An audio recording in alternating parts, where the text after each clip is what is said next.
Hello friends, today is day 27th of और English speaking practice. सो आज भी हम कुछ ऐसे सेंटेंसेस का प्रैक्टिस करेंगे। तो पहले आप मेरे साथ इस बार एक बार इसका प्रैक्टिस कीजिएगा। जैसे मैं एक एक सेंटेंस को दो तीन बार बोलता हूँ, तो ट्राई कीजिएगा आप भी दो तीन बार बोले। अब हो सके तो पॉज करके इसको चार पांच बार बोल लें, ठीक है। इसके बाद मैं ये पीडीएफ जो है सेशन का एंड में जो है अपने टेलीग्राम चैनल पे दे दूंगा। वहां से इस पीडीएफ को डाउनलोड कर लीजिएगा और पूरे दिन में जो है एक एक घंटे पे जो है इस पूरे पीडीएफ को आप प्रैक्टिस कीजिएगा। आप देखिएगा आपको बहुत इम्प्रूव होगा धीरे धीरे, ठीक है। इसमें यह है कि आपको थोड़ा सा पेशेंस रखना पड़ेगा। और ये अगर आप प्रैक्टिस कर रहे हो तो 3 महीने में तो आपको बहुत कुछ इम्प्रूवमेंट लगेगा, और कम से कम 6 महीना लगता है। 6 महीना जो है, क्योंकि ये पूरे सेंटेंसेज है, नए सेंटेंसेज, नए वर्ड्स, आपको दिमाग को कंडीशनिंग होगा। आपके दिमाग जो है इन चीज़ों को अडेप्ट कर लेगा फिर ऑटोमेटिकली। और आप ये सोच रहे हो ये तो वन लाइनर सेंटेंस है, क्या हमें अगर मान ली कि कोई बहुत 2 मिनट बात करनी होगी, 5 मिनट बात होगी, करनी होगी किसी से, तो मैं कर पाऊंगा क्या? तो आप जरूर कर पाओगे। ये सारे सेंटेंसेस ही कनेक्ट होके एक बड़े सेंटेंस, बड़े पैराग्राफ में बदल जाते हैं, ठीक है।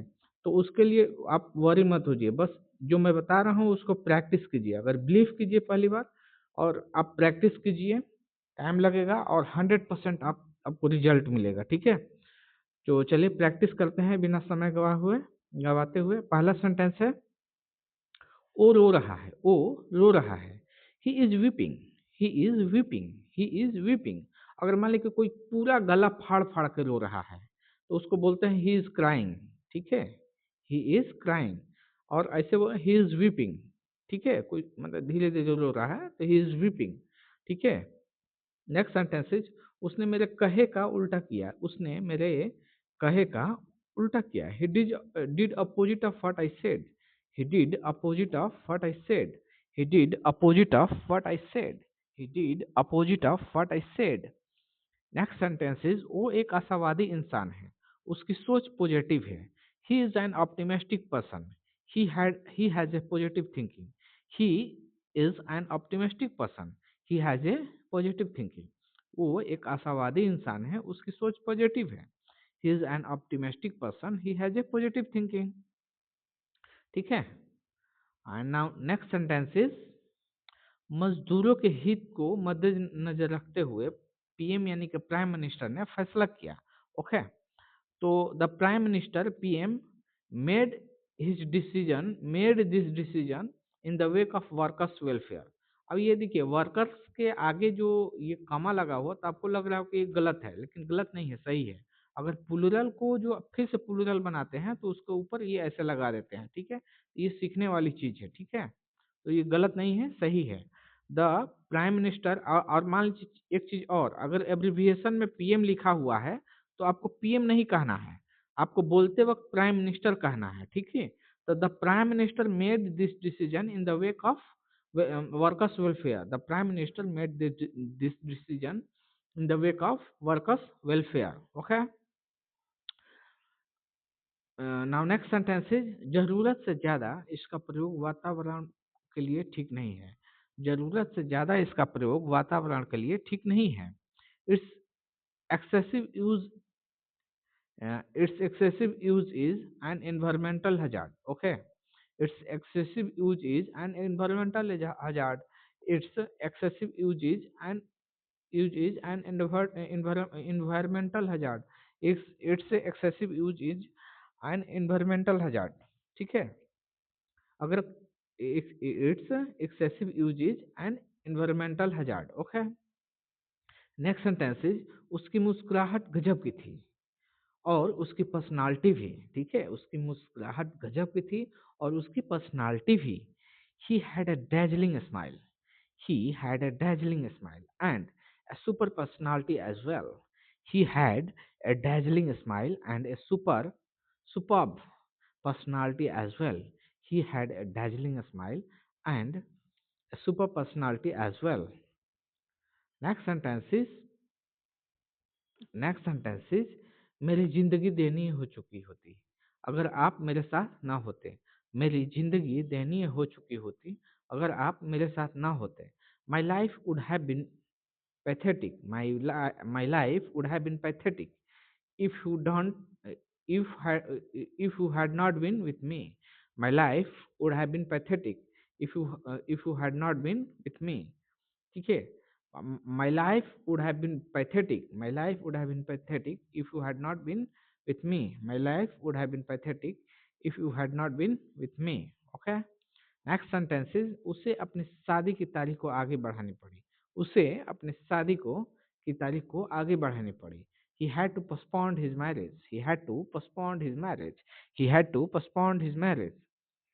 He had to postpone his marriage. Okay. He had to postpone his marriage. Next sentence is बच्चों को बाहर भेजा गया. बच्चों को बाहर भेजा गया. Children were sent outside. Children were sent outside. Children were sent outside. Okay. Next sentence is 25% seat गरीब स्टूडेंट के लिए आरक्षित है. 25% सीट गरीब स्टूडेंट्स के लिए आरक्षित है. 25% seats are reserve for the poor student. 25% seats are reserved for the poor student. Reserve for poor student. 25% seats are reserved for poor students. Okay. Next sentence. तुम उससे अपना होमवर्क क्यों करवाते हो. तुम उससे अपना होमवर्क क्यों करवाते हो. Why do you make him write your homework? Why do you make him write your homework? Why do you make him write your homework? Why do you make him write your homework? Next sentence is मैं ये काम कैसे करवा सकता हूँ. मैं ये काम कैसे करवा सकता हूँ. How can I get this work done? How can I get this work done? मैं ये काम कैसे करवा सकता हूँ. How can I get this work done? How can I get this work done? मैं ये काम कैसे करवा सकता हूँ. Okay. Now next sentence is बातों को हंसी में मत उड़ाओ. ओके. बातों को हंसी में मत उड़ाओ. Don't laugh away the matter. Don't laugh away the matter. Don't laugh away the matter. Don't laugh away the matter. Don't laugh away the matter. Next sentence. क्या मैं तुम्हारा पक्ष नहीं लिया. क्या मैंने तुम्हारा पक्ष नहीं लिया. Did I not favour you. Did I not favour you. Did I not favour you. Did I not favour you. Next sentence. क्या मैं वजह जान सकता हूँ. क्या मैं वजह जान सकता हूँ. May I know the reason. May I know the reason. May I know the reason. May I know the reason. May I know the reason. Next sentence. उसके दिमाग में क्या चल रहा है. What is going on his mind. What is going on his mind. What is going on his mind. What is going on his mind. What is going on his mind. क्या तुम होश में हो. Are you in your senses. Are you in your senses. Are you in your senses. Are you in your senses. ये लो मैं आ गया. Here comes I. Here comes I. या here I am. Here comes I. या here I am. Here I am. Here comes I. या here I am. Next sentence is मैं थोड़ी देर बाद आऊँगा. I will come after a while. I will come after a while. I will come after a while. I will come after a while. I will come after a while. Next sentence is चाहे जो हो मैं वहाँ जाऊँगा. चाहे जो हो मैं वहाँ जाऊँगा. No matter what, I will go there. No matter what, I will go there. No matter what, I will go there. No matter what, I will go there. No matter what, I will go there. Next sentence is Sumit आसपास नहीं दिख रहा है. सुमित आसपास नहीं दिख रहा है. Sumit is not seen around. Sumit is not seen around. Sumit is not seen around. Sumit is not seen around. Next sentence is तुम्हें अपनी गलती मान लेनी चाहिए. You should confess your fault. You should confess your fault. You should confess your fault. You should confess your fault. You should confess your fault. Next sentence is आतंकवादी हमले सुरक्षा खामियों की वजह से होते हैं. आतंकवादी हमले जो है सुरक्षा खामियों की वजह से होते हैं. Terrorist attacks occur due to the security lapse. Terrorist attack occur due to the security lapse. Terrorist attacks occur due to security lapse. Next sentences तुम्हें मेरी वजह से परेशानी झेलनी पड़ी. तुम्हें मेरी वजह से परेशानी झेलनी पड़ी. You had to suffer because of me. You had to suffer because of me. You had to suffer because of me. Next sentence is वो सुबह की ट्रेन से उतरा, वो सुबह की ट्रेन से उतरा। He got off the morning train. He got off the morning train. He got off the morning train. He got off the morning train. और एक चीज और ध्यान रखिएगा कि आप फ्लुएंसी के चक्कर में जो कि मैं जल्दी से या स्पीड में बोल जाऊं, इसके चक्कर में आप ऐसा ना हो कि किसी वर्ड को प्रॉपरली ना प्रोनाउंस करो या प्रॉपरली ना बोलो। आप पूरा वर्ड को बोलिए।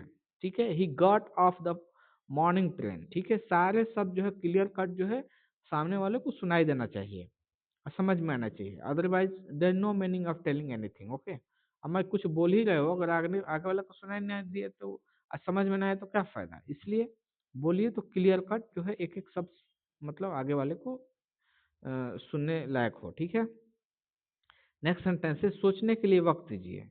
Give me some time to think. Give me some time to think. Give me some time to think. Give me some time to think. Next sentence is वो अपने आप उससे बात करने वो अपने आप को उससे बात करने से नहीं रोक सका। ठीक है, या रोक पाया। वो अपने आप को उससे बात करने से नहीं रोक पाया। He couldn't hold herself talking to him.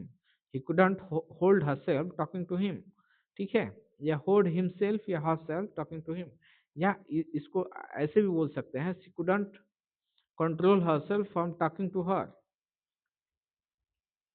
ठीक है, she couldn't control herself from talking to her, या she couldn't control she couldn't hold herself talking to her। Okay, so you can use any of these sentences for this Hindi meaning। Okay, next sentence है, मैं इस मामले में चश्मदीद गवाह हूँ। I am an eyewitness in this case। I am an eyewitness in this case। I am an eyewitness in this case। I am an eyewitness in this case। Next sentence, पागल हो गया है क्या तू। पागल हो गया है क्या तू। आर यू मैड और व्हाट। आर यू मैड और व्हाट। आर यू मैड और व्हाट। नेक्स्ट सेंटेंस, मैं आज थोड़ा देर से जगा। मैं आज थोड़ा देर से जगा। I got up a little late today. तो वकअप और या गटअप भी कह सकते हैं, या वेक का जो है ना वकअप हो गया ए लिटिल टुडे। तो अगर आप कंफर्टेबल हो गटअप आप ए लिटिल गटअप बोलने में या वकअप बोलने में, दोनों में से कोई भी चुन के इसको आप एक ही याद कर लीजिए। ठीक है, there is no requirement of learning the multiple way for a single sentence। okay, first you just remember the one way। ठीक है, तो ऐसे बोल दीजिए I got up a little late today। okay, so friends, today have completed our session। uh, thank you so much, meet you in the next session।